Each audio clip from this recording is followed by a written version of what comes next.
And I can get into that story another time. But the thing is I needed stitches for this cut, and they said it was really bad. These cuts were so much worse. And I never went to the doctor for them. I never went to the doctor. You know, obviously I'm not going to like go to the doctor because they're going to throw me in the loony bin, right? So that just kind of shows how much Satan had me under his demonic control, and how much like I was willing to do what he asked me. But not only was it because I wanted to do what he asked me, but it was also because I was crying out. I was in so much pain. And like I said, a lot of people do self-harm. It's because they want to draw away the pain that they feel mentally to feel something physically. And when I was at this point, I couldn't even feel it physically. So I was at a loss, right? And I remember I said, okay, well, you know what? I'm so lonely in my life. And it got to a point to like where even her, the girl, was too much. Like she didn't fulfill me.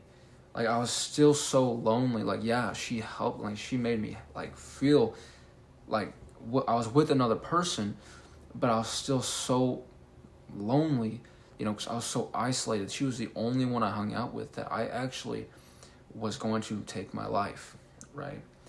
And so I've attempted suicide multiple times, but this time was very, very spiritual. And I'll explain that, okay? There's a lot of spiritual ties to this that I only that now, looking back on it, I can see how spiritual this was, okay? Now, I'm going to be very, very subtle about this because I know this can cause a lot of PTSD for people.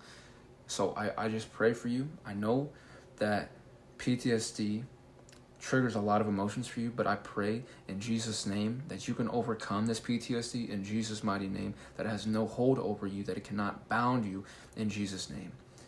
So let's carry on together, okay? So I decided to tie something around my neck, and I was going to commit suicide, okay? And so it was about 3 a.m., okay? And I have two younger siblings. One, I was about 17. I might have just turned 17 around this time.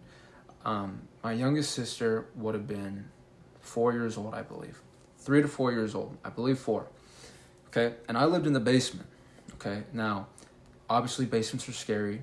Little kids don't like to go out in basements. My little sister was terrified to go in the basement. Even with the lights on. She never went down there.